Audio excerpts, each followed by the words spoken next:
Winter arrives in Stalingrad like a guillotine blade, swift, merciless, absolute. The temperature plunges to -30 degrees Celsius in the span of 72 hours during November 1942, and the Volga River transforms into a highway of ice thick enough to bear the weight of tanks. But it's not the cold that will define this moment in history. It's what happens when one man with a hunting rifle steps into a city that has already been reduced to ash and discovers something extraordinary. He can make an entire army afraid to move. Consider what it means to control territory through presence alone, to occupy space not with thousands of soldiers but with the persistent possibility of death. Before we jump back in, tell us where you're tuning in from, and if these history tales fascinate you, make sure you're subscribed because tomorrow I've saved something extra special for you. The ruins stretch for kilometers in every direction, a landscape so thoroughly devastated that cartographers can no longer identify streets. Stalingrad in the winter of 1942 exists as a series of skeletal remains, the burnt-out husks of apartment buildings standing like broken teeth, factory walls punctured with shell holes, and beneath it all, a maze of cellars and sewers where the real battle unfolds. The German Sixth Army controls 90% of the city. Their generals believe victory is days away, perhaps hours. Supply lines function normally. Soldiers receive hot meals. The Wehrmacht considers this conquered territory. Then Vasily Zaitsev arrives from the Ural Mountains, carrying a Mosin Nagant rifle with a 4-power PE scope, and everything changes. His first kill happens on his second day in the city. A German officer steps into a courtyard 600 meters away, consulting a map with his subordinates. The distance is considerable. 2 city blocks of rubble and smoke, wind cutting across the open space, the morning sun creating deceptive shadows. Zaitsev has hunted wolves at longer ranges, waited hours in Siberian forests, where temperatures made Stalingrad seem tropical by comparison. He understands something fundamental about predation. The moment before the kill matters more than the kill itself. He breathes, exhales slowly. In the space between heartbeats, he squeezes the trigger. The officer collapses, his subordinates scatter, and within hours, word spreads through the German lines with the speed that only fear can achieve. Someone is watching. Now imagine you're a German soldier in occupied Stalingrad after this moment. You've survived the house-to-house fighting. You've endured the artillery barrages. You understand conventional warfare, the chaos of close combat, the randomness of shelling, the mathematical probabilities of survival. But this is different. This is the ancient fear that lives in human DNA, the terror of being hunted by something you cannot see. Officers begin to notice unusual behavior among their troops. Men refuse to cross open spaces. Runners hesitate before carrying messages. The simple act of standing becomes a calculated risk. 1 rifle, 1 shooter, 1 precisely placed bullet at 600 meters, and 10,000 soldiers alter how they move through space. The mathematics of this fascinate when you examine them closely.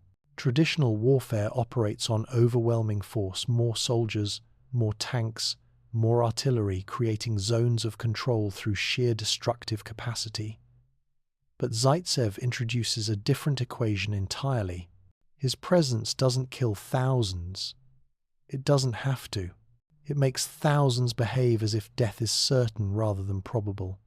And that shift in psychology achieves something no amount of conventional firepower could accomplish. It makes an entire army section stop functioning as a coordinated unit. The German command structure begins showing cracks within days. Lieutenants dress in enlisted uniforms, removing the insignia that marks them as priority targets. Communications slow because runners take circuitous routes, adding hours to message delivery. Supply distribution becomes erratic as drivers refuse to follow the most efficient roads. None of these soldiers have been shot. None have even seen the sniper. But the knowledge that he exists somewhere in the ruins transforms every decision into a survival calculation. This is the birth of something warfare had never quite seen at this scale before. Snipers existed throughout military history, of course. Sharpshooters picked off officers during the American Civil War. Marksmen operated in World War I's trenches, but those were specialists serving conventional military objectives. What unfolds in Stalingrad transcends tactics and becomes something closer to ecological predation, one apex hunter creating ripple effects through an entire population. Zaitsev hunts with the patience learned, tracking animals across landscapes where movement itself could mean death. In the Urals, he developed the ability to remain motionless for hours, reading terrain and wind, understanding that prey reveals itself not through what it does, but through what it cannot avoid doing. Animals must drink, they must feed, they must move, according to patterns written into their nature. German soldiers in Stalingrad face the same constraints. They must maintain communication. They must transport supplies. They must, eventually, cross open ground. And Zaitsev waits. His second kill comes 3 days after the first. A German radio operator emerges from a basement command post, carrying equipment to a new location. The distance measures 720 meters longer than most soldiers could accurately engage with standard rifles. But Zaitsev isn't using standard techniques. He's elevated his position in the wreckage of a grain elevator, calculated the wind drift over the Volga, and accounted for the temperature's effect on bullet trajectory. The fundamentals remain identical to hunting elk, just translated into urban geometry. The radio operator falls, the communications equipment shatters, and now the fear multiplies because the kills aren't random. They're targeted. They're intelligent. This isn't artillery finding convenient targets. This is something choosing its victims according to logic that the Germans can sense but not quite articulate. Whoever matters most, whoever the operation cannot afford to lose, dies next. By the end of Zaitsev's first week in Stalingrad, he has eliminated 11 German soldiers. 11 deaths among an army of hundreds of thousands should register as statistical noise, barely worth mentioning in casualty reports. But these 11 deaths do what 11,000 conventional casualties could not. They introduce uncertainty into every action. The German advance, which seemed unstoppable days earlier, grinds to a crawl in specific sectors. Not because they lack firepower or numbers, but because the officers coordinating the advance have gone to ground, directing operations from bunkers rather than observation posts. The Soviet command recognizes what they're witnessing. This isn't just one skilled marksman getting lucky. This is a demonstration of how asymmetric warfare can leverage human psychology against superior force. They begin recruiting other hunters, other men who understand patience and precision. The program expands rapidly because the Soviet Union possesses something the Germans lack, a vast rural population that grew up hunting for survival rather than sport. These are men who learn to track prey across the taiga, who develop the discipline to wait motionless in freezing temperatures, who understand that wasting ammunition means your family goes hungry through winter. Within 2 weeks, 40 Soviet snipers operate throughout Stalingrad. Within a month, 200. Each one studies Zaitsev's methods, adapts them to different sectors of the city, refines the techniques.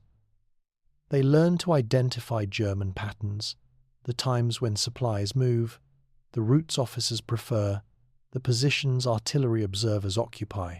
They discover that German soldiers, like all humans, are creatures of habit. They take smoke breaks at regular intervals. They check their watches at predictable times. They return to positions they've used before because familiarity feels like safety. It isn't. The transformation of Stalingrad's battlefield dynamics happens faster than traditional military doctrine would predict.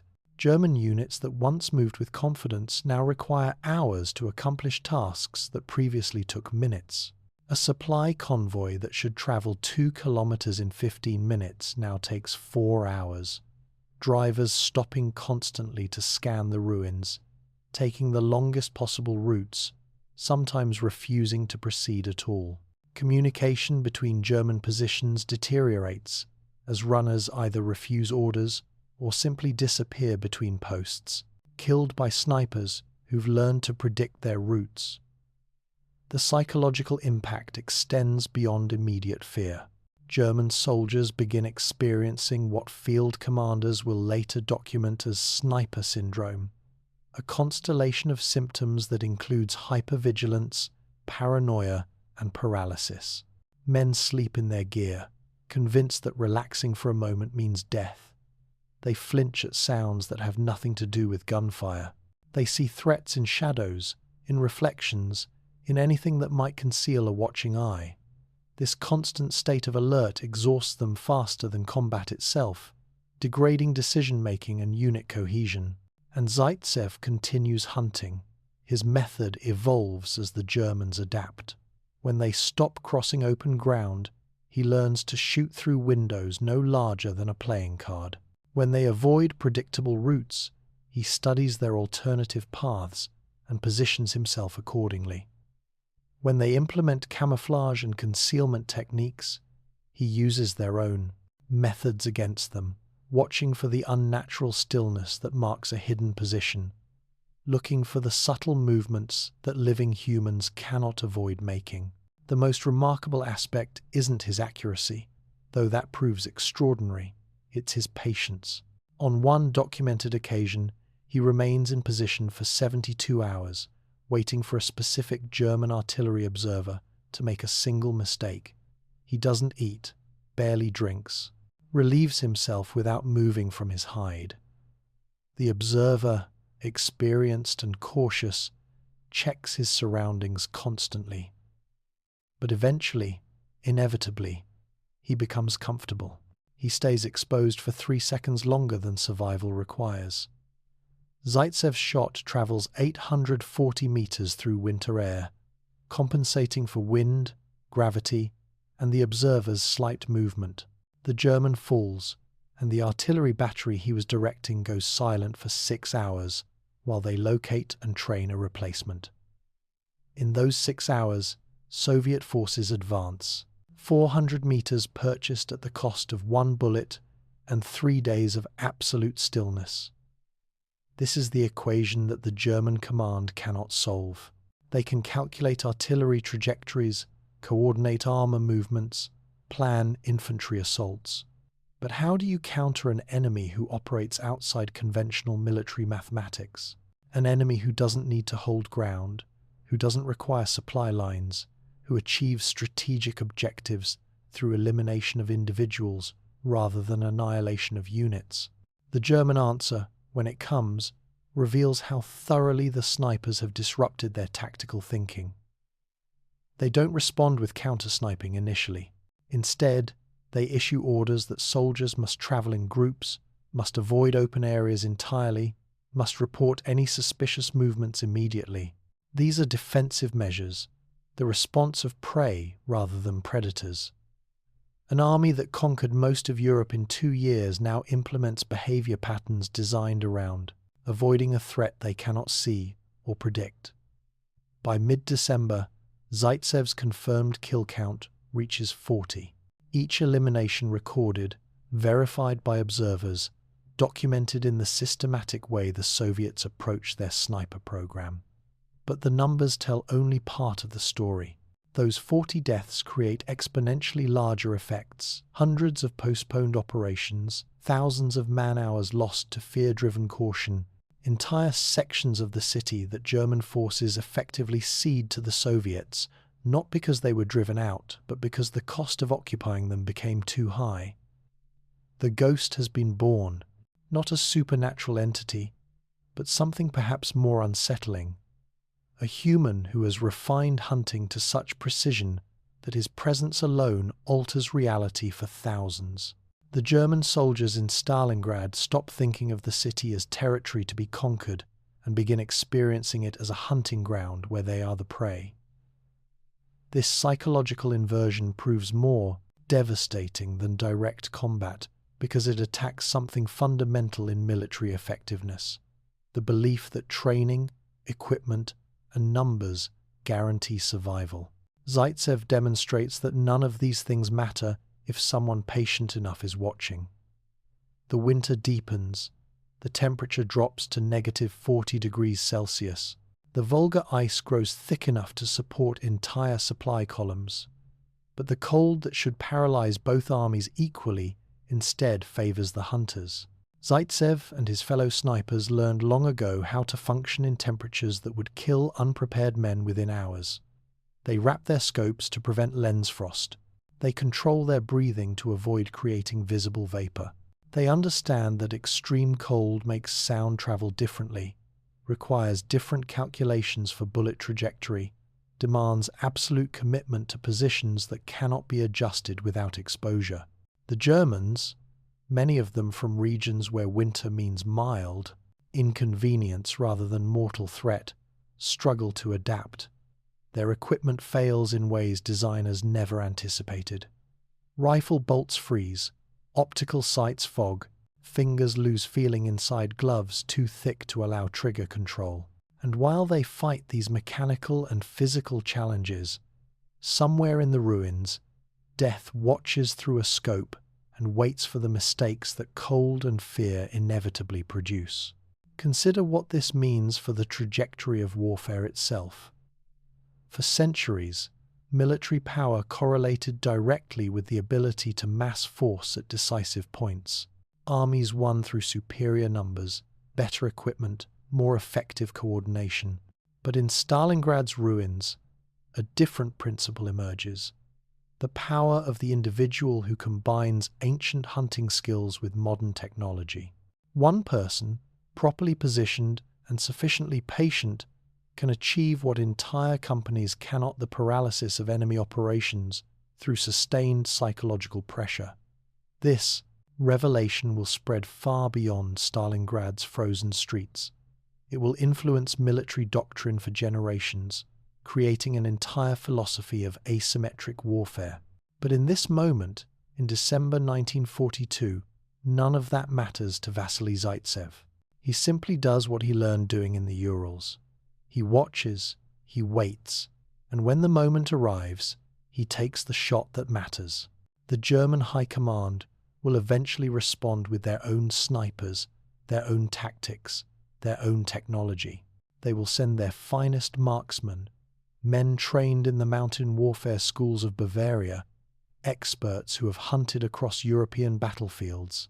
They will develop equipment specifically designed to counter the Soviet snipers' infrared detection systems, improved scopes, armored positions. None of it will change the fundamental reality that Zaitsev has established. The ghost exists, and once you know you're being hunted, once you understand that death might come from any window, any pile of rubble, any shadow that seems slightly wrong, you're already caught. The question becomes not whether you'll be killed, but when. And that question transforms soldiers into something less than effective fighters.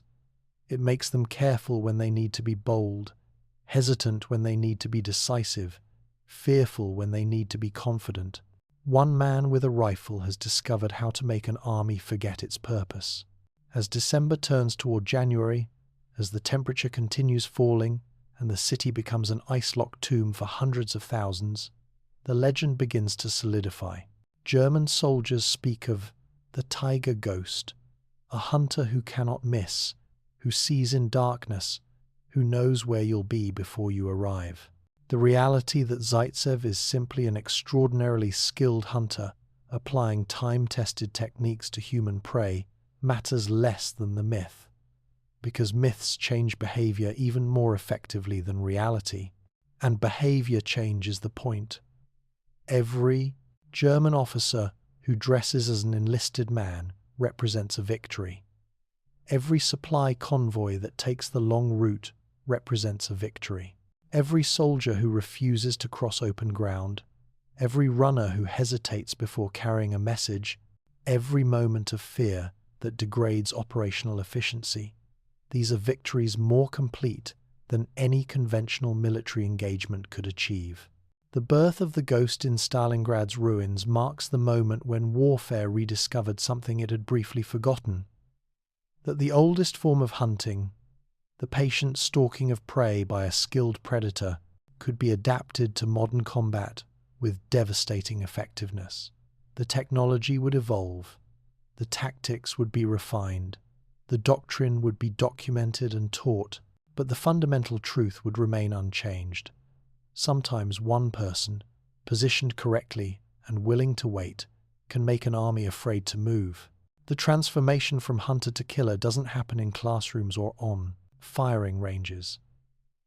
It happens in the space between heartbeats, in the eternal moment before the trigger breaks, in the thousands of hours spent watching prey that never knew it was being observed. Vasily Zaitsev didn't become an effective sniper when he arrived in Stalingrad. He became one decades earlier, as a child following his grandfather through forests where winter meant survival depended on bringing meat home. Consider the skills required to track a wolf across the Ural Mountains.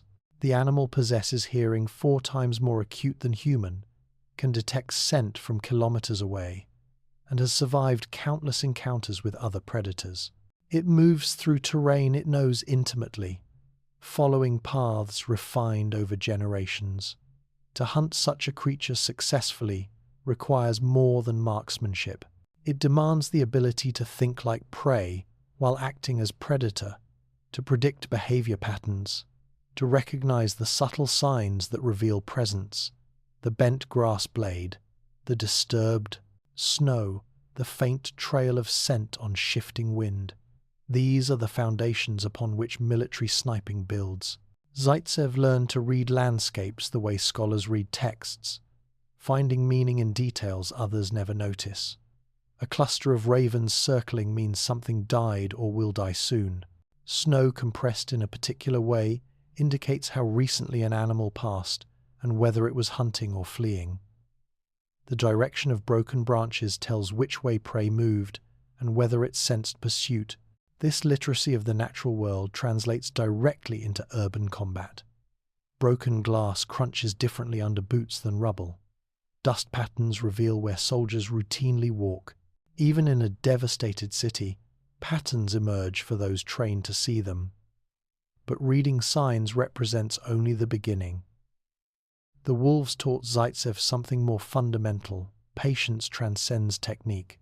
In the Urals, he sometimes waited 3 days for a single shot opportunity, not because the wolves were absent, but because they were cautious. They checked approaches from multiple angles. They sent scouts ahead. They possessed an instinct for danger refined over millennia of being hunted by humans. Taking a poor shot meant not only missing that wolf but educating the entire pack, making future hunts exponentially harder. The same principle governs human targets, only amplified. A German officer who survives a sniper encounter doesn't just become more cautious. He spreads that caution to everyone around him, multiplying the difficulty of future engagements. Miss once, and you've made every subsequent attempt harder. This reality forces a discipline that most soldiers never develop: the willingness to let opportunities pass because they're not perfect, to wait days for the shot that absolutely will not miss rather than taking the shot that probably will connect. The physical mechanics matter immensely, of course. Breathing control becomes paramount when your target stands 800 meters distant and a single heartbeat's movement shifts your point of aim by centimeters. Zaitsev developed a technique in the Ural forests that Soviet instructors will later codify into doctrine. You breathe normally while acquiring the target, establishing rhythm and calmness. As you refine your aim, you slow the breathing gradually, never abruptly, because sudden changes create muscle tension that transfers to the rifle. In the final seconds, you exhale to approximately half lung capacity and hold not through conscious effort but through relaxation. The body settles, the heartbeat steadies, and in the pause between beats, you complete the trigger press. This sounds mechanical when described, but practice reveals it as something closer to meditation. You're not fighting your body's natural rhythms but harmonizing with them, finding the still point around which everything else moves. Zaitsev could hold this state for minutes if necessary, remaining motionless while wind, conditions shifted or targets repositioned, then settling again into that perfect stillness when the moment arrived. The cold helped train this discipline. At -40 degrees Celsius, any unnecessary movement means energy expenditure you cannot afford. Your body learns efficiency through simple survival pressure. Zaitsev hunted in temperatures where exposed skin freezes in minutes, where breathing too rapidly costs precious warmth, where even shivering can mean the difference between eating and starving. German soldiers in Stalingrad experienced this cold as an enemy. Zaitsev experienced it as a teacher that had been refining his technique since childhood. Soviet military doctrine initially failed to recognize what they possessed in their rural hunters. The Red Army's approach to marksmanship followed conventional lines: massed rifle fire, volume over precision, soldiers trained to shoot at formations rather than individuals. But Stalingrad changed this thinking with remarkable speed. Commanders watching Zaitsev's effects on German behavior realized they'd been overlooking a resource that existed throughout their population. Russia's vast rural regions produced millions of men who grew up hunting, who understood fieldcraft intuitively, who possessed the patience and precision that urban populations rarely developed. The sniper schools emerged from this recognition, but they didn't create marksmen from nothing. They refined existing skills, translated hunting knowledge into military application, and systematized what men like Zaitsev had learned through years of trial and error. The program expanded rapidly because the raw material skilled hunters existed in abundance. By mid-1943, the Soviet military graduated approximately 2,000 snipers monthly. By the war's end, that number reached 400,000 trained marksmen, the largest sniper program in military history. But numbers alone don't explain effectiveness. The crucial insight involved understanding that sniping isn't primarily about shooting. It's about hunting, and hunting is fundamentally about information and psychology. Zaitsev's training in the Urals taught him to gather information constantly: wind speed from grass movement, distance from the time sounds took to travel, target habits from repeated observation. He learned that killing prey required understanding its psychology, predicting its response to pressure, knowing when it would relax enough to make mistakes. German soldiers in Stalingrad became subjects of this same analytical process. Zaitsev watched them for days before taking shots, learning their routines, identifying the disciplined soldiers who checked corners from the careless ones who grew comfortable too quickly. He noted which officers maintained vigilance and which assumed their rank granted safety. He observed how German units rotated positions, where they established command posts, when they moved supplies. All of this observation served a single purpose: finding the moment when advantage became absolute, when the shot would connect with certainty rather than probability. The rifle itself, while important, represented only part of the equation. Zaitsev used a Mosin Nagant model 1891-30, a weapon designed before the First World War. Its basic mechanism dated to the late 19th century. Yet in his hands, this antiquated rifle consistently achieved kills at ranges that theoretically should have been impossible. The 4-power PE scope helped, certainly, but plenty of German soldiers had equivalent or superior optics and couldn't match his effectiveness. The difference lay in the accumulated knowledge of how bullets actually behave. Factory specifications might claim a weapon accurate to certain ranges under ideal conditions, but real-world shooting happens in wind, cold, across angles, through varying air density. Zaitsev knew from hunting that mathematical calculations provided starting points, not solutions. You refined understanding through hundreds of shots in different conditions, building intuition about how wind at 5 o'clock pushed rounds differently than wind at 7 o'clock, how temperature affected powder burn rate, how shooting upward or downward changed the effective distance. This intuitive understanding of ballistics separated adequate marksmen from exceptional ones. German snipers arriving in Stalingrad brought excellent training and superior equipment, but many lacked the experiential foundation that comes from shooting thousands of rounds at living targets that move, that appear at unexpected ranges, that present themselves during seconds of opportunity rather than on controlled ranges. Zaitsev had been making these calculations since childhood, adjusting for variables without conscious thought because the knowledge lived in his muscles and nerves. The Soviet training program attempted to systematize this intuition with mixed results. You could teach the fundamentals: breathing, trigger control, range estimation, wind reading, but the instinct for when to shoot and when to wait, the ability to remain motionless for days, the patience to let easier targets pass while waiting for the one that mattered most, these qualities didn't emerge from instruction. They came from temperament and experience, from growing up in environments where hunting wasn't sport but survival.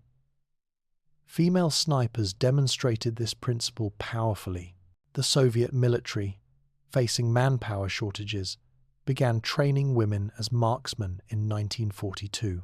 Initially met with skepticism, these women proved extraordinarily effective, eventually accounting for approximately 12,000 confirmed German casualties. Many came from collective farms, where hunting supplemented scarce food supplies.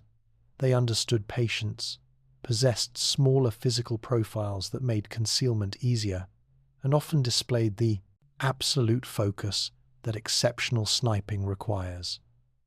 One woman, Lyudmila Pavlichenko, eliminated 309 German soldiers, becoming the most successful female sniper in recorded history. Her background hunting rabbits and fowl on Ukrainian collectives provided the same foundation as Zaitsev's wolf hunting. The prey differed, but the fundamental skills remained identical: observation, patience, precision, and the psychological understanding of how targets behave under pressure. The evolution from hunter to military sniper required one additional element that hunting rarely demanded: the ability to function while being hunted yourself.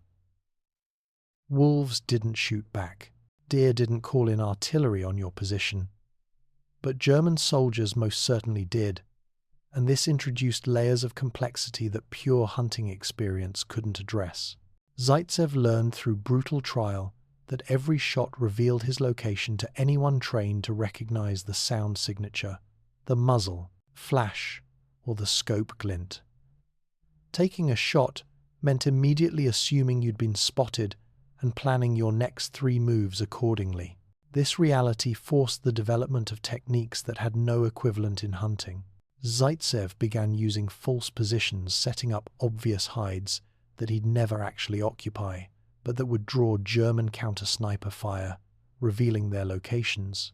He employed spotters, usually younger soldiers, who did nothing but watch for enemy marksmen, while Zaitsev focused entirely on his target. He learned to shoot from positions so unexpected that even experienced German snipers wouldn't consider them, through gaps in rubble no wider than a fist, from angles that seemed to offer no ballistic advantage, using reflections and shadows in ways that hunting had never required. The rubble of Stalingrad provided infinite possibilities for these innovations. A city normally offers limited sniper positions, windows, rooftops, obvious elevated points, but a destroyed city becomes something different entirely. The collapsed buildings created caves and tunnels, positions at ground level that offered sight lines extending hundreds of meters. The shattered infrastructure meant you could move through basement systems, emerging blocks away from where you'd disappeared. The universal devastation made everything potential concealment because nothing looked unusual anymore. Zaitsev mapped this terrain with the same attention he'd given to Ural forests. He identified 53 different firing positions in his primary sector, each offering unique advantages, each accessible through multiple routes. He cached supplies, water, ammunition, dried food at key locations, so he could remain mobile without the burden of carrying everything. He created fallback positions for when primary hides were compromised, and alternate routes for when main paths became too dangerous. This level of preparation transformed sniping from opportunistic shooting into something closer to chess played across city blocks. You didn't just take a shot. You planned 3 engagements ahead, positioning yourself so that after the first kill, you could move to a pre-planned location for the second, then relocate again before German forces could respond effectively. The goal wasn't to accumulate kills quickly, but to maintain operational effectiveness indefinitely, becoming a persistent threat that never gave opponents enough information to neutralize you. The psychological pressure of this approach proved as important as the kills themselves. German forces knew generally where Zaitsev operated a several-block radius in the factory district, but that knowledge proved useless because within that radius he could be anywhere, could strike from any direction, could appear and vanish like smoke. The uncertainty multiplied fear because German soldiers couldn't develop effective countermeasures. They tried avoiding certain areas, but Zaitsev simply adjusted his positions. They tried moving only at night, but he'd learned to shoot by sound and minimal light, skills developed hunting nocturnal animals in the Urals. The evolution reached a pinnacle when Zaitsev began hunting German snipers specifically. This represented the ultimate test of hunting skill, tracking prey that possessed equal or superior equipment, equivalent training, and identical objectives. The contests often lasted days, both snipers knowing approximately where the other operated but neither able to establish decisive advantage. Victory came not through superior shooting but through superior understanding of human nature. German snipers, Zaitsev observed, often maintained excellent discipline initially. They'd check angles carefully, move with caution, select strong positions, but over hours or days, subtle patterns emerged. They'd check the same sight lines repeatedly because those lines made tactical sense.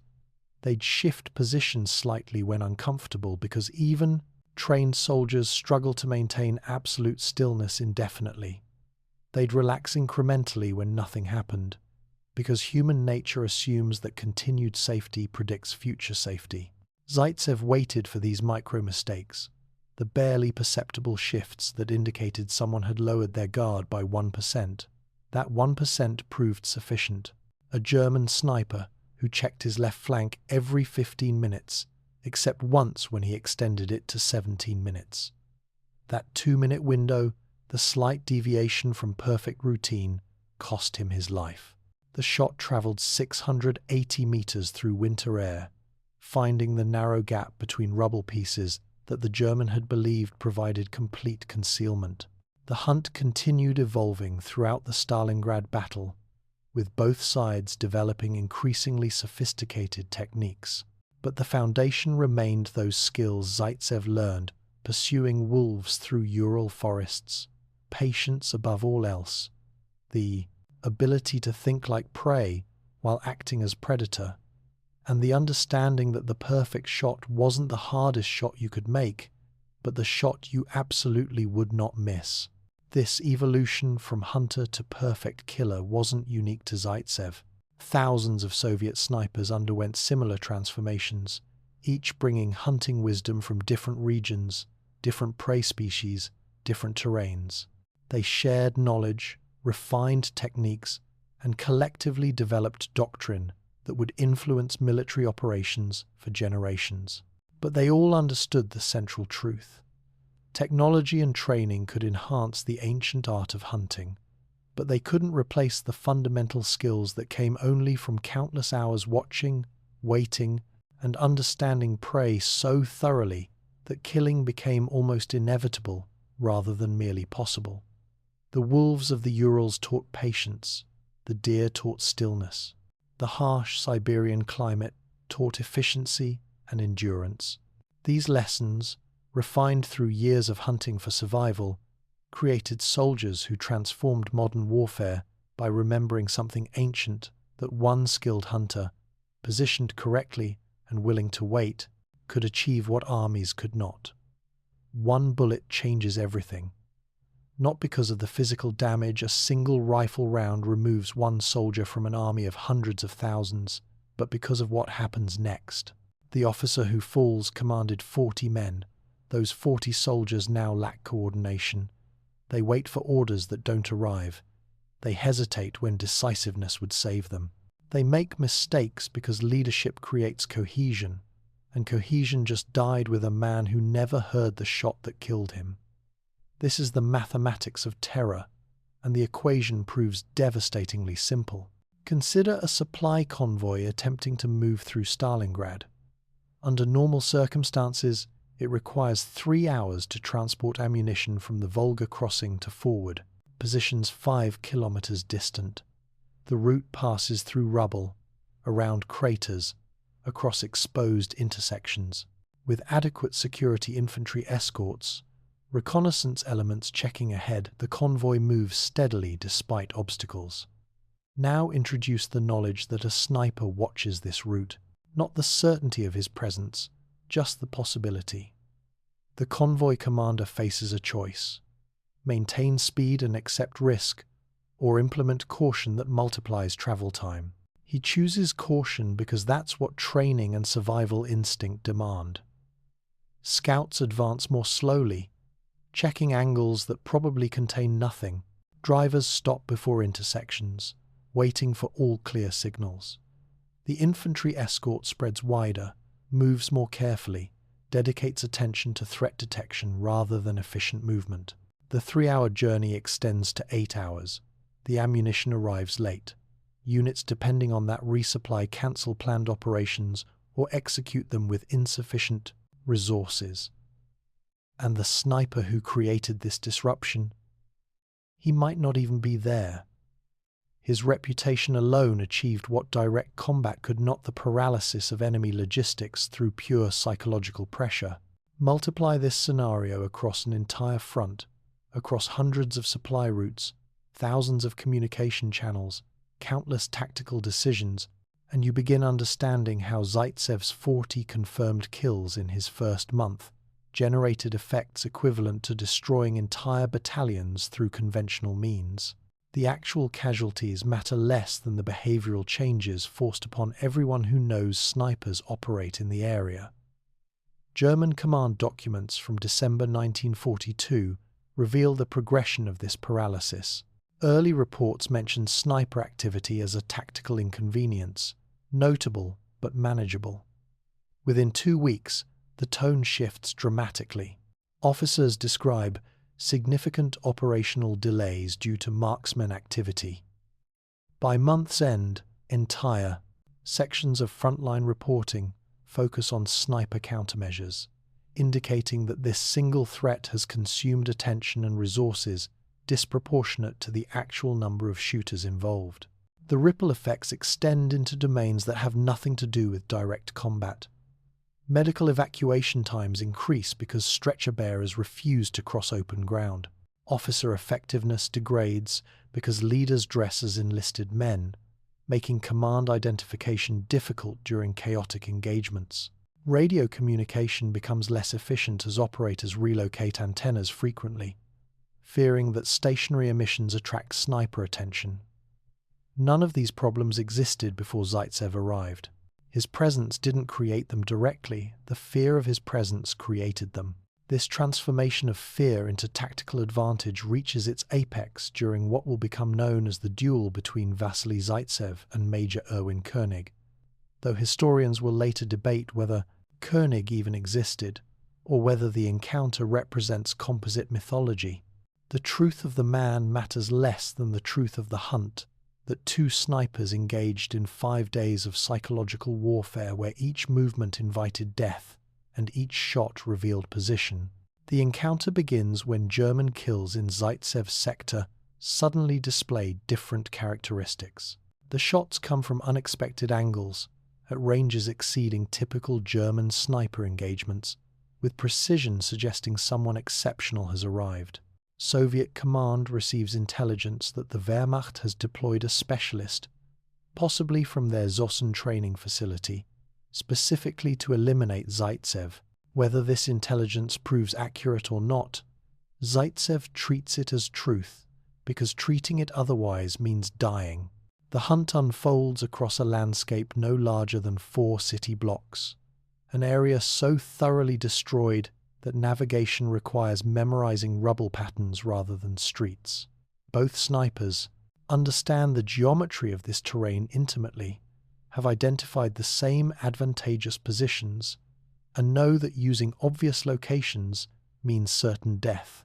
The contest becomes about predicting where the opponent will position based on predicting what he predicts about your positioning, a recursive loop of tactical psychology that makes every decision potentially fatal. On the first day, Zaitsev identifies 3 positions that offer sightlines into areas where he typically operates.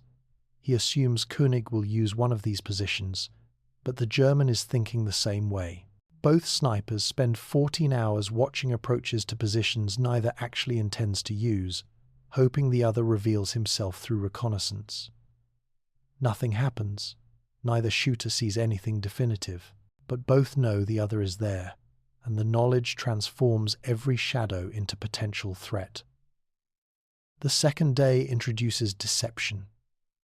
Zaitsev creates a false position in bombed-out warehouse, rubble, placing a helmet on a stick with just enough exposure to suggest a careless sniper. He positions himself 70 meters away, with sight lines covering the decoy. The trap sits untouched for 9 hours. Then, in the late afternoon weak winter light, the decoy helmet acquires a bullet hole, a near-perfect center-mass hit that would have killed any actual soldier positioned there. But Zaitsev sees nothing. No muzzle flash, no movement, no indication where the shot originated. König fired from a position so well concealed that even knowing approximately where he must be provides no useful information. The German is demonstrating something. He won't fall for simple tricks, and his patience matches Zaitsev's own. The third day becomes a waiting contest of almost unbearable tension. Both snipers have narrowed the possible positions to small areas within the rubble field. Both know that moving to better positions means exposure. Both understand that the first person to show impatience dies. Zaitsev remains motionless for 19 hours, watching a pile of concrete and twisted metal where he believes König hides. He doesn't eat, doesn't drink, relieves himself without shifting position. His spotter, a young soldier named Nikolai Kulikov, maintains equal discipline despite growing exhaustion. Nothing visible happens for the entire day, but beneath the surface, both snipers are engaged in constant mental warfare, analyzing light patterns, studying shadows, searching for the microscopic details that reveal human presence. A cluster of flies behaving strangely might indicate body heat. Dust settling differently in one area might suggest recent movement. Even the absence of expected elements, birds that should be present but aren't, provides information. The fourth day forces König's hand, though perhaps not in ways he anticipates. Soviet artillery begins ranging fire on the sector, adjusting based on spotter reports. The bombardment isn't accurate, enough to threaten well-concealed positions, but it forces König to make a decision: remain and risk being hit by random shells, or relocate during the chaos when movement becomes harder to detect. He chooses to move, and in that choice creates the smallest opportunity. Zaitsev, watching through his scope during the artillery fire, sees something that might be movement or might be debris thrown by explosions. The difference between the two appears negligible, a shift in shadow lasting perhaps half a second. Most observers would dismiss it as visual noise. But Zaitsev has spent his life distinguishing meaningful patterns from random background, and something in that half-second suggests intention rather than chance. He doesn't shoot. The target is too uncertain, the conditions too chaotic. But he now believes he knows Koenig's new position. The German has relocated to collapsed factory wall sections that offer excellent concealment and sightlines. The position is brilliant tactically, except that Zaitsev has identified it, and identifying an enemy sniper's location is 90% of killing him. The fifth day becomes an exercise in patience versus impatience. Zaitsev understands that Koenig will expect immediate action now that he's potentially exposed. The German will be maximally alert, checking angles constantly, ready to relocate again if threatened. So Zaitsev does nothing. He watches the position through peripheral vision rather than direct observation, knowing that staring at someone sometimes produces subtle awareness in the target. He waits for Koenig to relax, for the German's vigilance to decay from absolute to merely excellent. Hours pass. The winter sun tracks across the sky, changing angles and shadows. Koenig must see these changes, must understand that certain light conditions favor the sniper watching him, but he cannot move again without confirming his position definitively. He's trapped by the same logic that trapped. Zaitsev movement means death, but remaining static means becoming predictable. In the early afternoon, with sun angle creating shadows that partially obscure Koenig's position, Zaitsev sees what he's been waiting for, a glint of reflection that lasts less than a second. Koenig has shifted to check a new angle, and his scope has caught sunlight. The reflection is tiny, barely visible, but it provides the final piece of information Zaitsev needs: exact position within a 1-meter radius. The shot requires compensating for wind that has shifted 3 times in the past hour, accounting for the downward angle from Zaitsev's elevated position and placing the bullet through a gap in the rubble approximately the size of a large book. The target area, Koenig's head, the only part exposed, appears in Zaitsev's scope as a shape so small that breathing would shift the aim point beyond acceptable margins. Zaitsev exhales to half lung capacity. His heart rate, elevated by days of tension, steadies. The wind drops momentarily, one of those perfect pauses that occurs randomly in nature. In the space between one heartbeat and the next, he completes the trigger press with pressure so gradual that even he cannot identify the exact instant the shot breaks. The Mosin Nagant recoils. The bullet travels approximately 420 meters through air, concrete dust, and shifting thermals. It enters the gap in rubble, passes within centimeters of multiple obstructions, and finds its target with the precision that separates exceptional snipers from merely good ones. Through his scope, Zaitsev sees Koenig's rifle shift position slightly, then go still in a way that living humans never quite achieve. The German sniper's 5-day hunt ends in the fraction of a second it took the bullet to arrive. Whether this specific duel occurred exactly as documented remains historically debated, but the tactical and psychological reality it represents 2 skilled hunters engaged in warfare, where the slightest mistake proves fatal, characterizes hundreds of similar engagements throughout Stalingrad. The mathematics remain constant. Eliminate the enemy's best counter to your operations, and your effectiveness multiplies exponentially. The death of a specialist sniper means more than removing one skilled soldier. It means German forces lose their best tool for counteracting Soviet snipers, leading to exponentially increased effectiveness for Zaitsev and his colleagues. Where one German marksman might have eventually neutralized 3 or 4 Soviet snipers, his elimination allows those 3 or 4 to continue operating, each creating their own multiplication of effects.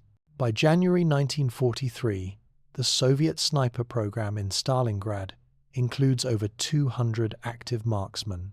Their combined confirmed kills exceed 3,000 German soldiers, but the casualty count tells only the smallest part of the story. The true impact appears in German operational reports that describe severe movement restrictions, communication delays, and degraded tactical coordination. These phrases represent the invisible casualties, the operations not executed, the supplies not delivered, the orders not transmitted because fear of snipers has fundamentally altered how German forces function.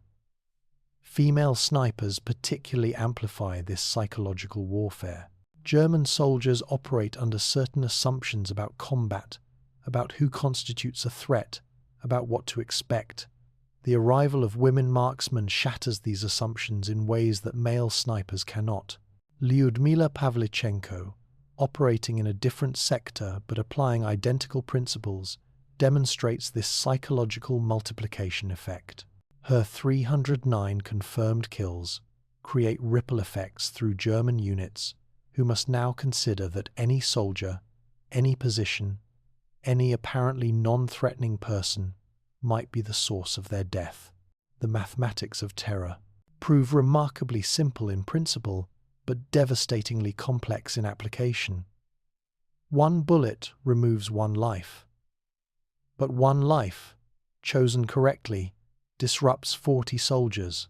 40 disrupted soldiers reduce effectiveness of a company. A company operating at reduced effectiveness creates gaps in a battalion. Battalions with gaps cannot execute divisional operations, and divisions that cannot execute operations lose wars, not through defeat in battle but through paralysis before battle begins. This is what Vasily Zaitsev discovered in Stalingrad's ruins, that modern warfare remained vulnerable to ancient hunting principles, that psychological pressure could achieve what physical force could not, and that sometimes the most powerful weapon wasn't the one that killed the most enemies, but the one that made the most enemies afraid to fight. Desperation breeds innovation, and by January 1943, the German High Command has reached a state approaching desperation. Their finest troops control most of Stalingrad, yet cannot move freely within it. Their supply lines function but with crippling inefficiency. Their officers command from bunkers rather than observation posts. Something must change, and change requires technology, tactics, and a willingness to abandon conventional military thinking. The Germans respond with the world's first infrared night vision scopes. The devices emerge from research facilities that have been developing them for years, originally intended for defensive positions along the Atlantic Wall. Each unit weighs approximately 30 kilograms, requires a battery pack the size of a small suitcase, and projects an infrared beam invisible to the human eye but visible through specialized optics. The technology represents a remarkable engineering achievement, the ability to see in complete darkness, to identify targets that believe darkness provides safety, to eliminate the ancient advantage that night gave to defenders. German planners believe these devices will revolutionize the sniper problem. Soviet marksmen operate freely during darkness, repositioning between attacks, using night to erase the advantages German technology provides during daylight. Infrared scopes should theoretically eliminate this tactical mobility, making nighttime as dangerous for snipers as noon. The first night these scopes deploy operationally, German marksmen eliminate 4 Soviet snipers who believed darkness made them invisible. The kills occur at ranges and under conditions that should have been impossible targets moving through rubble in moonless conditions, identified and eliminated with precision that suggests the Germans can somehow see perfectly in the dark. Soviet casualties spike, sniper effectiveness drops. The technological advantage appears to have shifted decisively, but technology alone never wins wars. Human adaptation does. Within 72 hours, Soviet snipers notice patterns in the German infrared kills. The eliminations happen within specific range bands. The infrared projectors have limited effective distance. The kills cluster in certain sectors. The devices are too heavy and power-hungry to deploy everywhere. And most tellingly, Soviet scouts report seeing faint red glows from German positions at night, barely visible, but present. The infrared emitters, invisible to unassisted human eyes, can be detected if you know what you're looking for. Zaitsev adapts with characteristic efficiency. He begins hunting during twilight rather than full darkness, operating during the transition periods when infrared provides minimal advantage, but natural light remains insufficient for conventional optics. He identifies German infrared positions by watching for the telltale glow, then avoids those sectors entirely, recognizing that trying to counter superior technology directly represents foolish tactics. And he begins using the infrared emissions against their operators. The devices reveal German positions as clearly as muzzle flashes, allowing Soviet snipers to identify and eliminate the operators of these expensive, sophisticated weapons.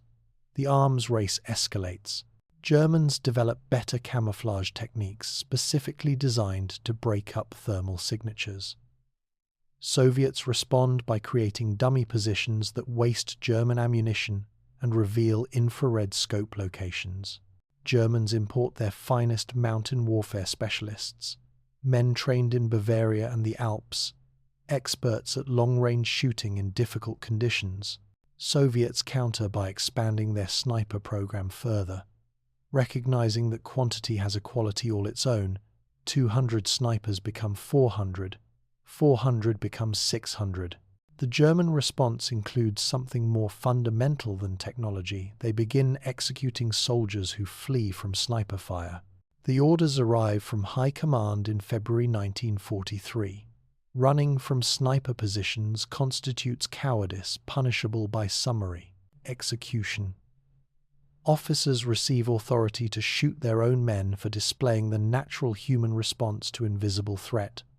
The policy reveals how thoroughly the sniper problem has broken German tactical cohesion. When your solution to enemy effectiveness involves threatening your own soldiers with death, you've already lost the psychological battle. But the Soviets face their own challenges. As their sniper program expands, maintaining the elite standards that made the original marksman so effective becomes difficult. Not every hunter from the Urals possesses Zaitsev's patience and skill. Some recruits, thrust into sniper roles because they shot well on training ranges, discover that controlled range shooting bears little resemblance to stalking human prey through urban rubble. The program experiences attrition not just from German counter-snipers, but from inadequately trained snipers making mistakes that get them killed. The solution emerges through systematic knowledge transfer. Experienced snipers like Zaitsev begin training programs within the active combat zone, taking promising shooters into the ruins and teaching through demonstration rather than classroom instruction. This mentorship approach produces better results than formal schools because students learn directly from practitioners who survive through the techniques they teach. If a method keeps Zaitsev alive through 6 months of continuous operations, students understand viscerally that the method works. These training sessions occur in the same rubble fields where combat continues, adding surreal layers to the instruction. Zaitsev might spend morning hours teaching a student how to read German movement patterns, then afternoon hours actively hunting Germans, then evening hours critiquing the student's observations. The students learn while death happens around them, which focuses attention remarkably well.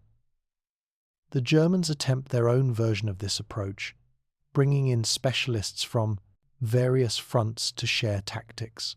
But they face a fundamental problem. Their experts learned sniping in open terrain, forests, and mountains, environments fundamentally different from Stalingrad's apocalyptic urban destruction.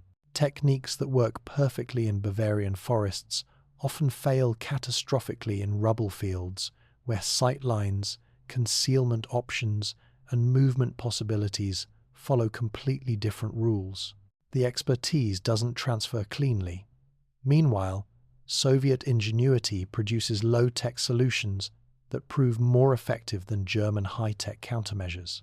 Engineers develop periscope rifles, weapons mounted on poles that allow shooting around corners or over barriers without exposing the shooter. These crude devices look absurd, cobbled together from scrap metal and broken mirrors, but they solve a critical problem: how to engage targets when taking a conventional shot means certain death from counter-snipers. The periscope rifles can't match the accuracy of aimed shooting, but accuracy matters less when you're shooting at massed targets or suppressing German positions while another sniper maneuvers. The devices multiply Soviet tactical options while requiring zero sophisticated technology. A skilled metalworker can fabricate one in an afternoon using materials scavenged from bombed buildings. The Germans have no counter to this because there's nothing to counter. You can't develop technology to defeat a pole with a rifle attached. Soviet forces also create extensive tunnel networks connecting different sectors of their defensive positions. These aren't sophisticated engineering projects, but desperate excavations through basements, sewers, and rubble, creating paths that allow snipers to move between firing positions without ever appearing above ground. The tunnels eliminate one of the primary advantages. German counter-snipers possess the ability to watch likely routes between positions and ambush snipers during relocation. German forces attempt to map and destroy these tunnel systems, but discover that in a city where virtually every building has a basement and every basement connects to sewers, comprehensive tunnel denial proves impossible. Sealing one route simply forces Soviets to dig another. The rubble provides infinite raw material for creating new passages. This underground warfare creates a bizarre tactical situation where surface control means almost nothing. Germans might occupy a building's ruins, while Soviet snipers operate from tunnels directly beneath them. The dummy soldier technique evolves into high art during this period. Soviet forces create increasingly sophisticated mannequins designed to draw German fire, revealing counter-sniper positions. Early versions use simple cloth and straw, fooling no one. But as the technique refines, the dummies incorporate actual uniforms, realistic positioning, and carefully orchestrated movement created by pulling strings from concealed locations.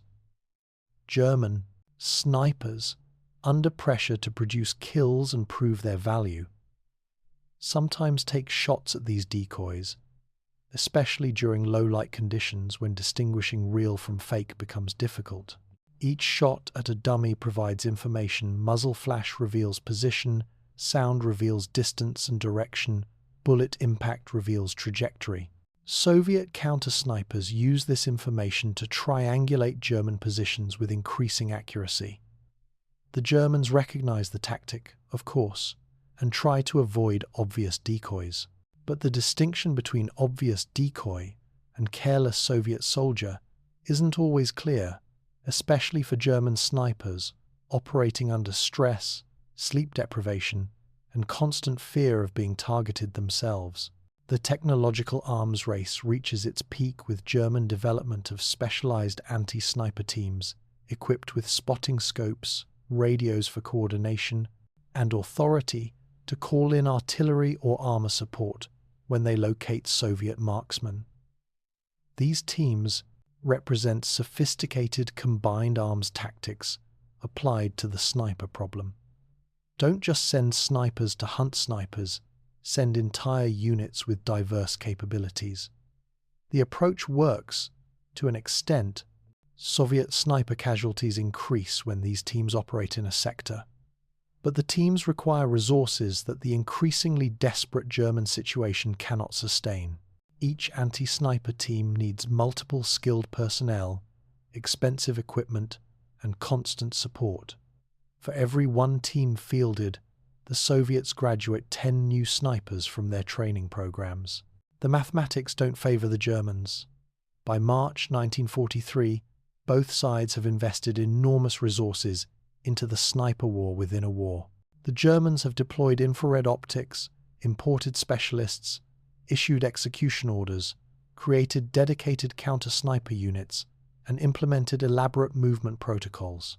The Soviets have expanded training programs, developed tunnel networks, created periscope rifles, refined dummy techniques, and systematized knowledge transfer from experienced marksmen to novices. Yet the fundamental equation remains unchanged. Patient hunters with adequate rifles still paralyze forces with superior technology and training. All the innovation and counter-innovation ultimately confirms, rather than refutes, Zaitsev's original insight. Sniping succeeds not through technological advantage but through understanding human psychology, exploiting patterns, and maintaining the discipline to wait for perfect shots rather than taking acceptable ones. The arms race nobody saw coming teaches both sides lessons that will echo through military doctrine for decades. Technology matters, but cannot substitute for skill and patience. Sophisticated equipment provides advantages, but creates dependencies and vulnerabilities. Counter-tactics work until the enemy adapts, which happens faster than technology development cycles.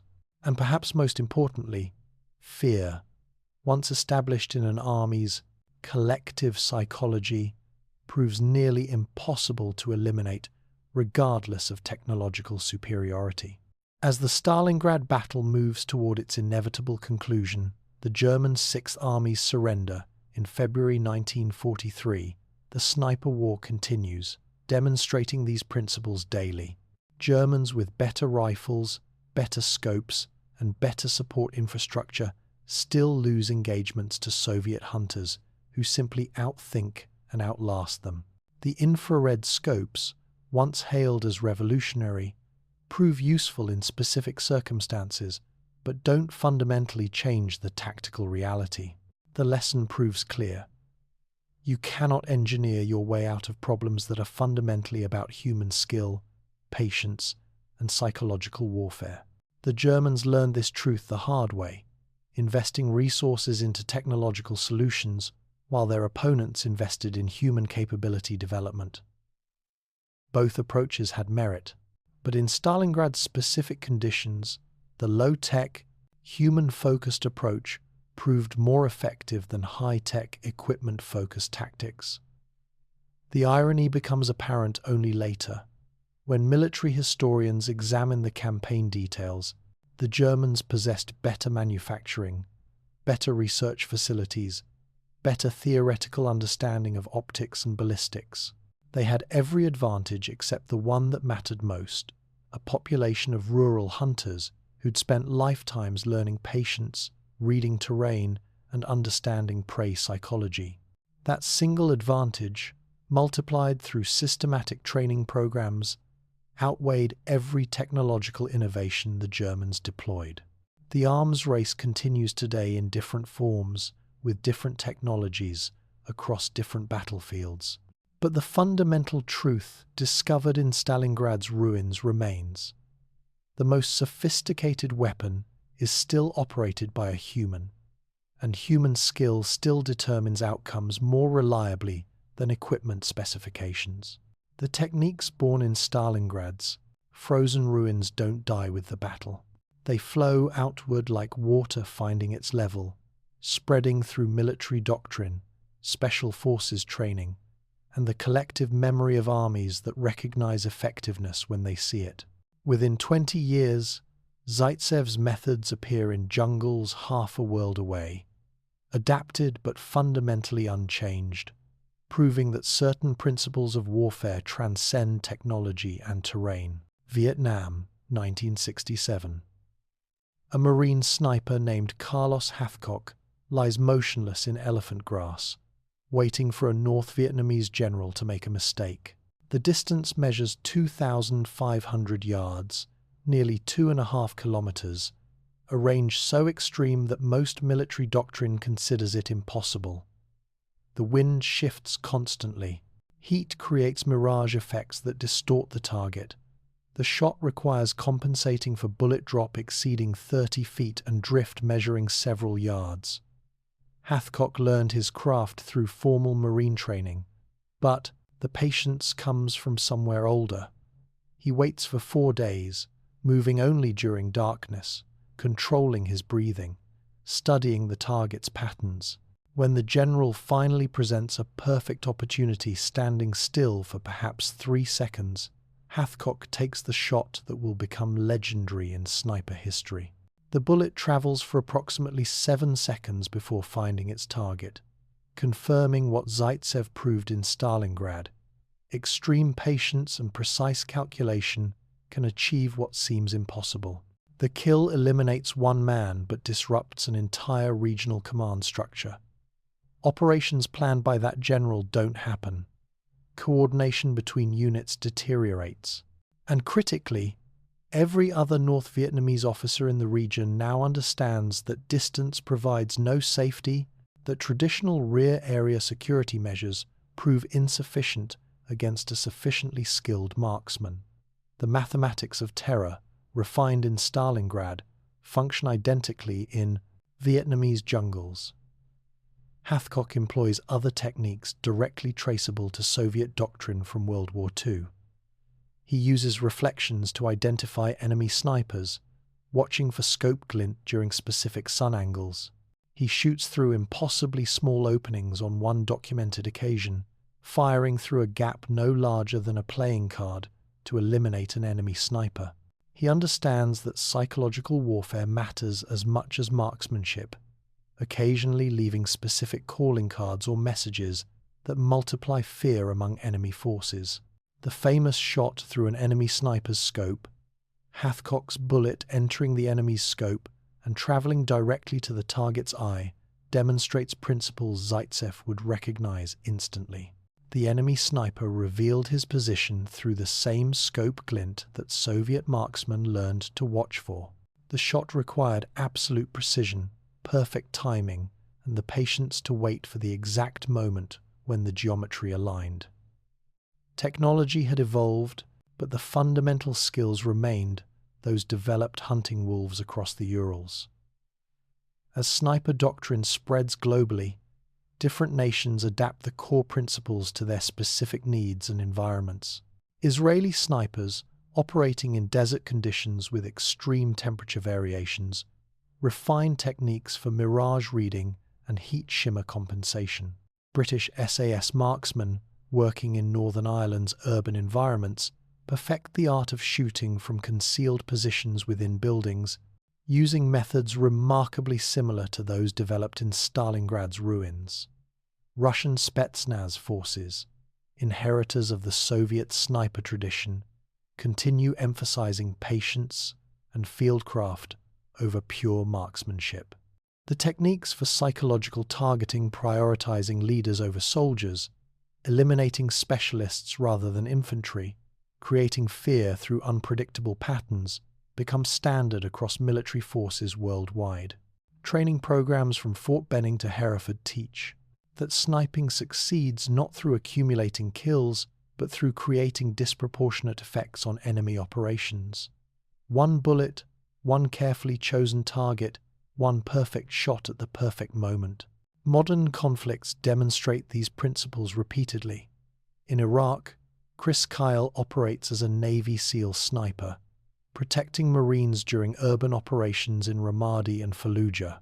His documented kill of an insurgent holding a rocket-propelled grenade launcher, taken at 1,920 yards, saves 30 Marines who would have been in the weapon's kill radius.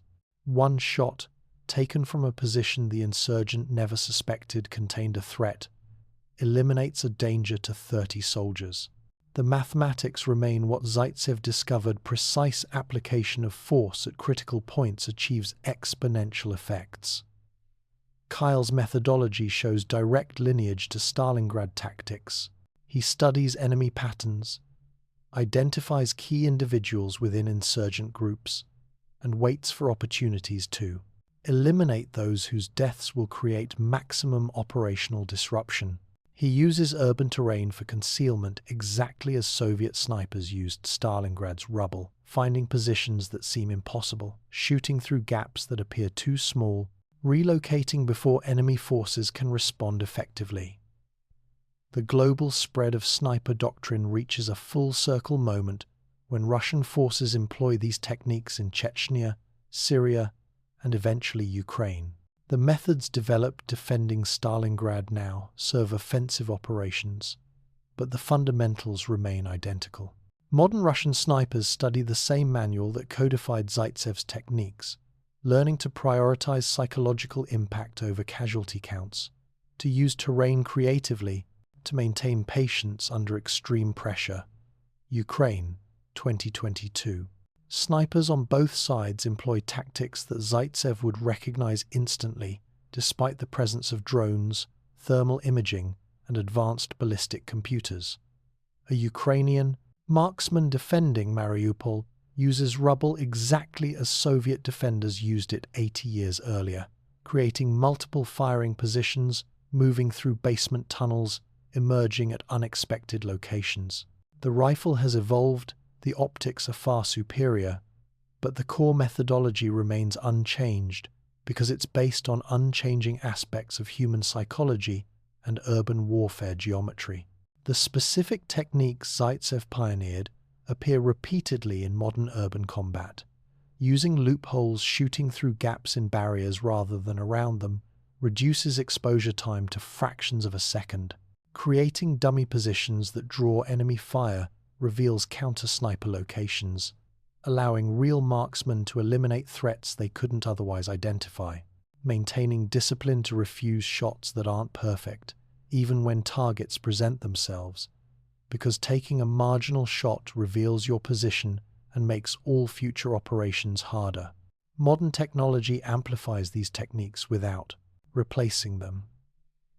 Thermal imaging helps identify targets in darkness, but the target must still be engaged using principles of patience and precision. Ballistic computers calculate range and wind drift instantly, but the shooter must still control breathing, manage recoil, and time the shot between heartbeats. Drones provide intelligence about enemy positions, but the sniper must still maneuver into effective range without being detected. Technology serves the ancient art of hunting. It doesn't substitute for it. Special forces worldwide now consider sniper training essential, not optional. Every elite unit, Navy SEALs, SAS, Spetsnaz, Shayetet, 13, GSG-9, includes marksmen trained to Zaitsev standards, if not exceeding them. The training emphasizes patience as much as shooting, fieldcraft as much as ballistics, psychological understanding as much as mechanical skill. These programs recognize what Stalingrad demonstrated, that sniping represents the intersection of ancient hunting wisdom and modern warfare, and success requires mastering both domains. The doctrine continues evolving through each conflict, each environment, each technological advancement.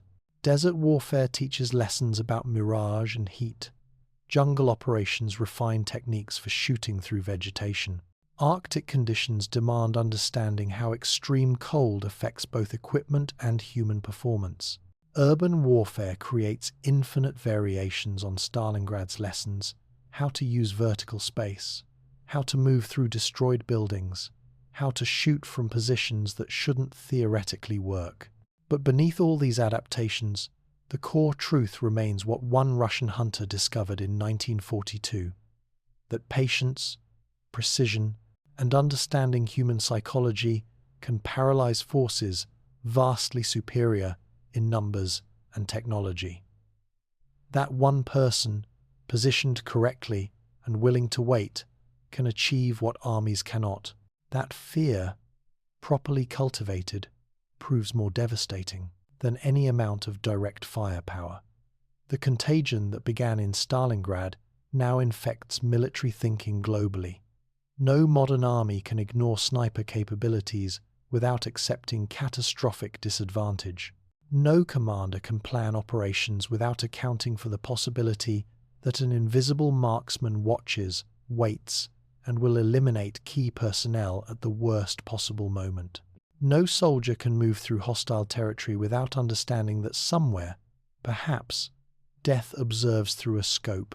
This represents Zaitsev's ultimate legacy, not his personal kill count, impressive though it was, but the transformation of warfare itself.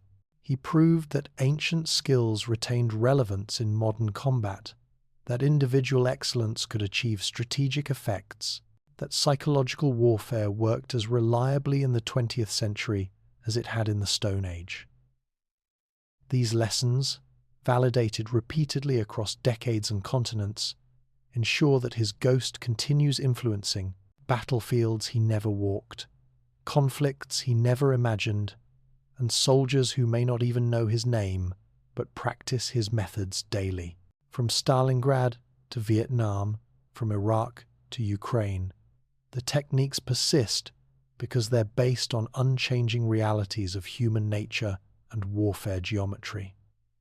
Technology evolves, doctrine adapts, but the fundamental truth discovered in frozen ruins remains constant, that sometimes the most sophisticated military capability emerges not from laboratories and factories, but from understanding how predators hunt prey, how patience defeats aggression, and how one perfect shot at the perfect moment can change everything. Fear rewires the brain in measurable ways. This isn't metaphor or exaggeration. Neuroscientists can document the physical changes that occur when humans exist under constant invisible threat. The condition emerges so consistently among soldiers facing sniper operations that military psychologists give it a name: sniper syndrome. The symptoms appear with remarkable uniformity across conflicts separated by decades and continents, suggesting something fundamental about how human consciousness responds to being hunted. The first sign manifests as hypervigilance that exceeds normal combat alertness. Soldiers affected by sniper syndrome cannot relax even in supposedly safe areas. They scan constantly for threats that rational analysis says aren't present. Their eyes dart to windows, rooftops, rubble piles, any location that might conceal a watching shooter. Sleep becomes difficult because the brain refuses to lower its guard, convinced that relaxation means death. German medical officers in Stalingrad documented cases where soldiers became non-functional without physical injury. These men hadn't been shot, hadn't witnessed close friends killed by snipers, hadn't experienced any direct trauma, but they knew snipers operated in their sector, and that knowledge alone proved sufficient to induce symptoms resembling severe anxiety disorders. Heart rates remained elevated constantly. Decision-making degraded. Some soldiers became paralyzed by simple tasks like crossing a street, standing frozen until forcibly moved by their commanders. The neurological mechanism driving this response traces back to evolutionary survival systems. Human brains developed in environments where invisible predators, leopards, tigers, rival human groups represented constant threats. Our ancestors who maintained vigilance survived to reproduce. Those who relaxed too readily became prey. This ancient circuitry, still present in modern brains, activates when circumstances match its threat pattern. An intelligent predator that strikes without warning, that cannot be seen or predicted, that targets you specifically. Sniper warfare triggers these primordial fear responses more effectively than conventional combat. Artillery and machine gun fire, while objectively more dangerous, follow patterns that brains can process rationally. You hear artillery before it impacts. You see muzzle flashes from machine guns. The threats announce themselves, allowing cognitive systems to calculate risk and develop countermeasures. But sniper fire arrives without warning. The bullet reaches you before the sound. Death comes from directions you weren't watching, at times you didn't expect, selecting you for reasons you don't understand. This unpredictability proves psychologically devastating because human brains desperately want patterns. We evolved to find order in chaos, to identify cause and effect, to predict future events based on past experiences. Snipers systematically destroy this comfort by operating randomly, shooting at different times, from different positions, selecting targets according to logic the victims cannot perceive. The inability to develop effective mental models of the threat creates stress that accumulates rather than dissipates. German officers in Stalingrad observed behavioral changes that seemed irrational until understood through this psychological lens. Experienced soldiers began dressing as enlisted men, removing rank insignia that marked them as priority targets. Officers who'd commanded from forward positions retreated to bunkers, directing operations through intermediaries. Communication became less efficient as commanders avoided using radios at predictable times, fearing that transmission patterns helped snipers identify leadership. These weren't individual failures of courage. They represented rational responses to an asymmetric threat that conventional military training hadn't prepared them for. The officers understood intellectually that their personal survival mattered less than mission accomplishment, but the psychological pressure of being specifically targeted, of knowing that invisible eyes watched for the mistakes that meant death, eroded that intellectual understanding. Survival instinct overrode professional discipline. The intimacy of the sniper-target relationship adds layers of psychological complexity that distinguish it from other forms of combat. Artillery crews never see their victims. Pilots drop bombs on targets reduced to map coordinates. But snipers watch their targets for hours, sometimes days, learning routines and habits, studying mannerisms and patterns. This observation creates a strange familiarity. The sniper often knows the target's schedule better than the target himself. Zaitsev described this phenomenon in interviews after the war, noting that after days of watching a specific German officer, he felt he understood the man's personality, could predict his decisions, knew his weaknesses. The officer became known to Zaitsev in ways that friends and family never achieved, not through conversation or shared experience, but through the absolute focus that comes from watching someone you intend to kill.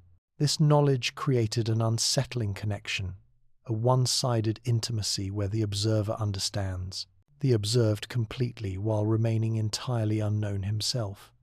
Targets sometimes sense this observation without conscious awareness. Multiple soldiers across different conflicts report feeling watched before sniper attacks, experiencing inexplicable unease in moments before bullets arrive. Whether this represents genuine perception, perhaps unconscious detection of scope, glint, or other subtle cues, or merely the brain's pattern recognition systems generating false positives, remains debated. But the subjective experience proves universal enough that military psychologists consider it a genuine phenomenon worth studying. The psychological burden extends beyond the targets to the snipers themselves. Hunting humans creates mental stresses distinct from other combat roles. The precision and deliberation involved watching a target for extended periods, making the conscious choice to kill, seeing the immediate results through magnified optics, prevents the psychological distancing that helps other soldiers cope with killing. Artillery crews launch shells toward map coordinates. Infantry engage enemies during chaotic firefights, where adrenaline overrides reflection. Snipers kill with complete consciousness and clarity, then watch the consequences of their actions through scopes that magnify everything. Some snipers develop detachment mechanisms that border on dissociation, mentally separating the act of killing from emotional response. They describe targets as problems to solve, or objectives to accomplish, using language that strips away humanity. This psychological self-protection proves necessary for continued effectiveness, but comes with long-term costs that manifest years after combat ends. Post-traumatic stress among snipers often involves not the danger they faced, but the deaths they caused, specific memories of specific people killed during specific moments that replay with perfect clarity. Yet, paradoxically, many snipers describe their combat experience as less traumatic than conventional infantry roles, despite the intimacy of their kills. The control and agency involved choosing when to engage, selecting targets deliberately, operating according to their own judgment rather than orders, provide psychological benefits that offset the burden of direct, conscious killing. They don't experience the helplessness that characterizes much of conventional combat, where survival often depends on chance rather than skill. The relationship between hunter and hunted evolves throughout extended operations, developing almost competitive dimensions. German snipers who survived encounters with Zaitsev described him in terms suggesting respect bordering on admiration. The enemy was exceptional at a craft they also practiced, making the contest between them something almost sporting despite its lethal consequences. This mutual recognition between opposing marksmen creates bonds that transcend national loyalty or ideological commitment. They understand each other in ways their own commanding officers cannot. Military psychologists studying sniper syndrome identify a strange inverse relationship. As fear of snipers increases, actual danger often decreases. Units displaying severe sniper syndrome take fewer casualties because they implement such extreme caution that snipers have fewer opportunities. But this caution comes at the cost of operational effectiveness so severe that the unit becomes non-functional for its intended purpose. The sniper achieves maximum success not by killing everyone, but by making everyone so afraid that they cease effective operation. This creates a disturbing tactical calculation for snipers. Sometimes not shooting proves more effective than shooting. A visible sniper presence that never fires maintains psychological pressure without giving away position or expending ammunition. Entire German units in Stalingrad altered behavior patterns based on rumored sniper presence despite no confirmed kills in their sector. The threat alone proved sufficient. The long-term psychological effects on both targets and snipers persist decades after combat. Studies of World War II veterans show that soldiers who operated in sniper-heavy environments display distinct trauma patterns compared to those who faced other combat stresses. Their hypervigilance never fully dissipates. They remain unusually alert to environmental threats, checking sight lines and angles in civilian settings, experiencing difficulty in situations where they lack clear awareness of surroundings. The ancient predator detection systems, once activated intensely over months, never quite return to civilian baseline. Snipers themselves often struggle with reintegration differently than other veterans. The skills that made them effective patience, isolation, tolerance, emotional detachment, comfort with extended solitude, prove maladaptive in civilian social contexts. The intimate knowledge they possessed of targets they killed creates memory burdens distinct from conventional combat. They remember faces, mannerisms, final moments with a clarity that other combat veterans who killed at distance or during chaotic engagements typically don't experience. Understanding sniper syndrome reveals why this form of warfare proves so effective despite relatively low casualty production. The power lies not in whom you kill, but in how the killing affects everyone else. Create sufficient fear, maintain enough unpredictability, demonstrate adequate precision, and enemy forces essentially neutralize themselves through their own psychological responses. No army can function effectively when its soldiers are too afraid to move, too cautious to act decisively, too psychologically burdened to think clearly. This represents perhaps the most remarkable aspect of sniper warfare. As developed in Stalingrad and refined globally, it weaponizes the target's own consciousness against itself. The brain's survival systems, products of millions of years of evolution, become the actual battlefield. Physical bullets matter far less than the mental burden of knowing bullets might arrive at any moment. Victory comes not through destruction but through the systematic exploitation of fear until enemy forces lose the ability to function as coordinated units. The ghost in the ruins proves more powerful than any physical presence could be, because imagination fills gaps left by uncertainty with terrors worse than reality. And in that space between what's known and what's feared, armies discover that the human mind remains their own worst enemy. The rifle has evolved dramatically since Zaitsev held his Mosin Nagant in frozen Stalingrad ruins. Modern sniper systems incorporate thermal imaging that sees through darkness and smoke, laser rangefinders that calculate distance instantly, ballistic computers that account for wind, temperature, altitude, and Earth's rotation. Smart bullets exist that can adjust trajectory mid-flight, correcting for windage without human input. Drones provide real-time intelligence about target locations and movements. The technology would seem like science fiction to soldiers of 1942, yet the fundamentals remain unchanged. A sniper team, operating in 2025, still begins their mission the same way Zaitsev began his studying terrain, identifying positions, planning routes that avoid detection, preparing for extended periods of motionless observation. The thermal scope helps them see targets in darkness, but they still must wait for the perfect shot rather than taking acceptable ones. The ballistic computer calculates holds instantly, but the shooter still controls breathing, times the trigger press between heartbeats, maintains discipline under pressure that would break most humans. Consider the longest confirmed sniper kill in modern warfare, a shot exceeding 3,500 meters, over 2 miles, taken by a Canadian Special Forces operator in Iraq during 2017.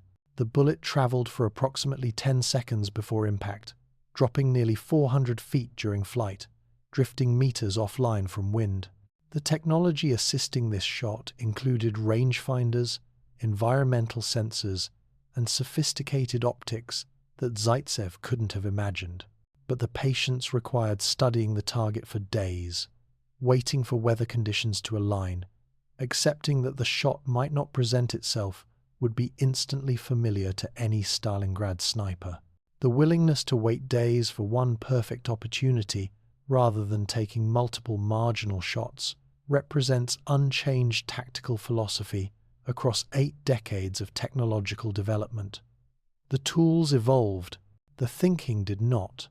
Modern snipers train with equipment Zaitsev would find miraculous, yet their instructors teach patience before precision, fieldcraft before marksmanship, psychological understanding before ballistics. Training programs at Fort Benning, Quantico, and Hereford emphasize the same principles. Soviet instructors taught in makeshift schools within active combat zones that technology assists the hunter but cannot replace hunting instinct, that patience matters more than equipment quality, that understanding human behavior determines success more reliably than understanding physics. Artificial intelligence now enters the equation, raising questions about warfare's future that seem to challenge everything sniping represented. AI systems can identify targets faster than humans, calculate firing solutions with perfect accuracy, operate without fatigue or fear. Computer vision combined with automated weapon systems theoretically eliminates the need for human marksmen entirely. Why maintain sniper programs when algorithms can perform the same function more efficiently? The answer reveals why Zaitsev's ghost persists despite technological revolutions. Sniping at its core involves judgment, deciding not just whether you can make a shot, but whether you should. Algorithms excel at if-then calculations, but struggle with the contextual complexity that defines human conflict. Is that person carrying a weapon or farming tool? Does eliminating this target serve strategic objectives or create complications worse than the tactical advantage? When should you refuse a shot because taking it reveals position needed for more important future engagements? These decisions require understanding context, assessing second and third order effects, recognizing patterns too subtle for current AI systems. A human sniper operating in complex environments makes hundreds of micro decisions based on intuition, experience, and situational awareness that resist algorithmic reduction. The technology can assist identifying potential targets, calculating ballistics, managing logistics, but the critical judgments remain human. Modern doctrine reflects this by pairing AI capabilities with human decision-making rather than replacing humans entirely.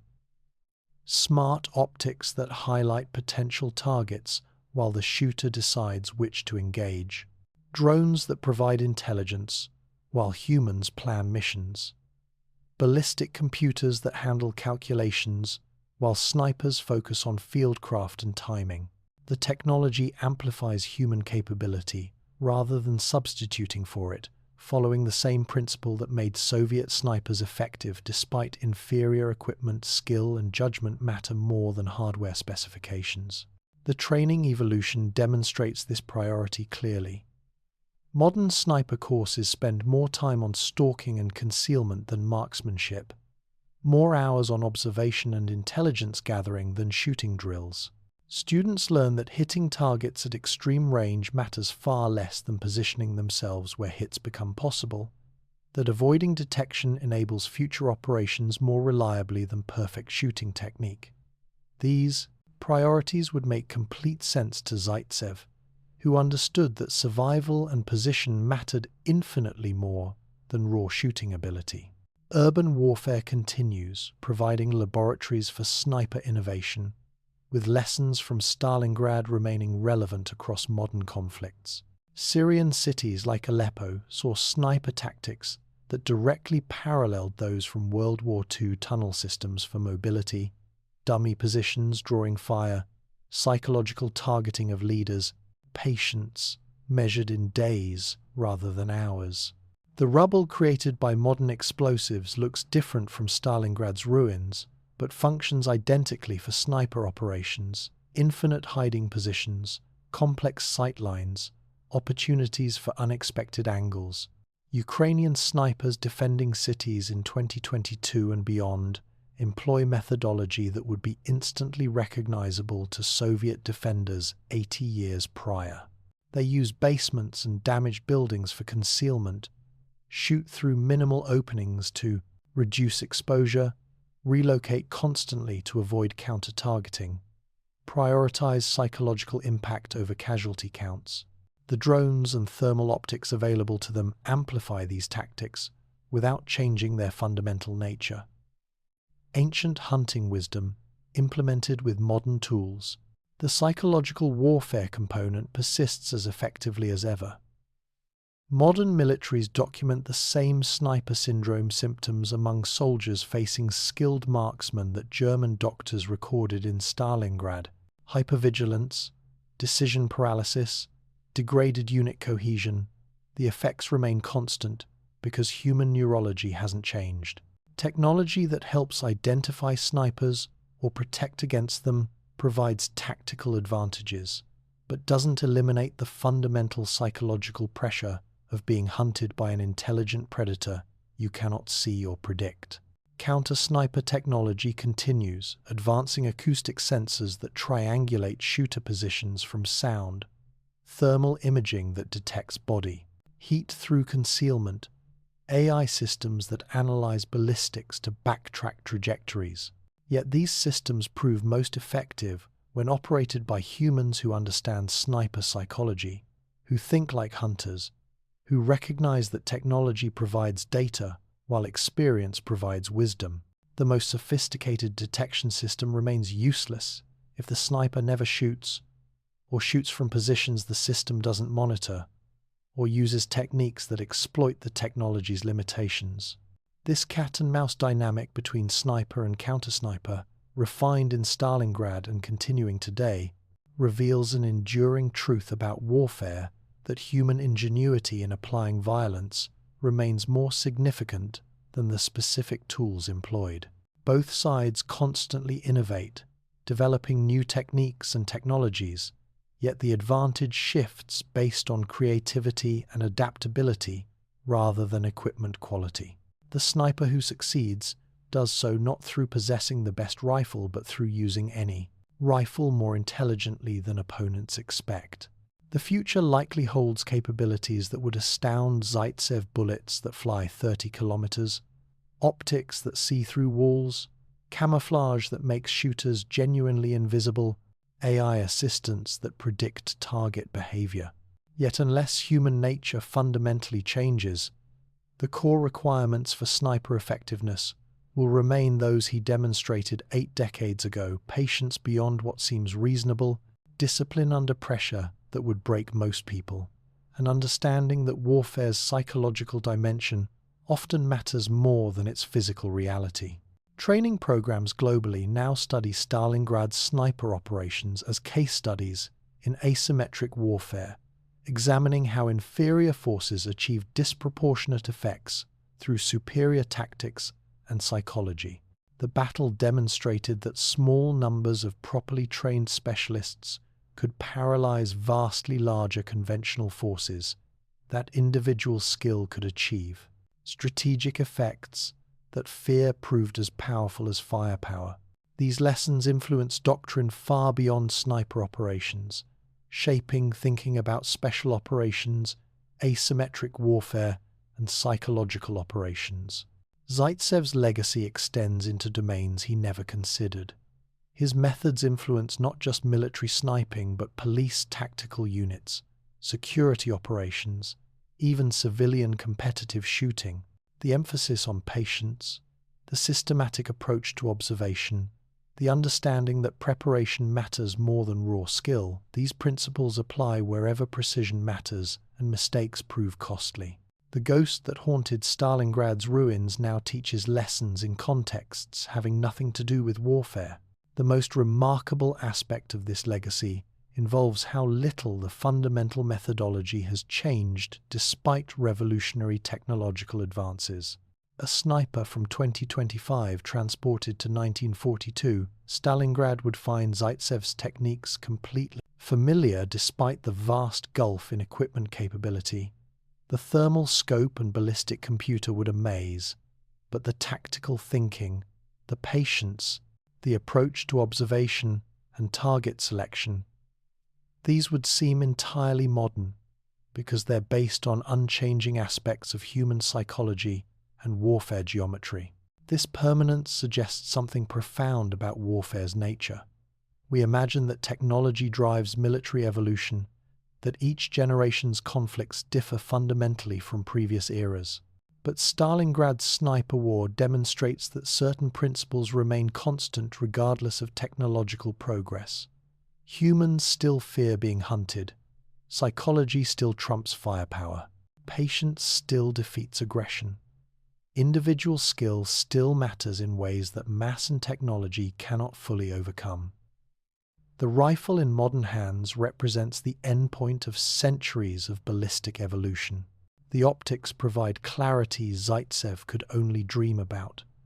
The ammunition achieves consistency approaching perfection. Yet the person holding this magnificent technology must still possess the same qualities that made hunters effective 10,000 years ago: the ability to remain motionless for extended periods, the patience to wait for certainty rather than probability, the psychological understanding of how prey behaves under pressure, the discipline to refuse shots that aren't perfect. Zaitsev's ghost lives on not because his specific techniques remain unchanged, they've been refined and adapted countless times, but because he proved that ancient skills retain devastating relevance in modern warfare. Every crosshair that frames a target today, whether in training or combat, carries the accumulated wisdom of hunters stretching back to humanity's origins. The technology evolved, the fundamental relationship between hunter and prey did not. As warfare continues its technological march toward ever more sophisticated systems, the lessons from Stalingrad's frozen ruins persist, that sometimes the most effective weapon is patience, that fear multiplies force beyond any calculation, that one person positioned correctly can achieve what armies cannot, and that the oldest form of human violence, the skilled hunter stalking prey, remains as effective today as when our ancestors first learned that watching, waiting, and understanding your target matters more than the weapon in your hands. The ghost that was born in Stalingrad's ruins haunts every modern battlefield, reminding us that beneath all our technology and doctrine, warfare remains fundamentally about humans, confronting humans, and that the skills which allowed our ancestors to hunt mammoth with stone-tipped spears still determine outcomes when adapted to contemporary conflicts. Technology changes. Human nature does not, and in that unchanging nature lies both warfare's tragedy and its timeless lessons about what makes us most effectively, terrifyingly human.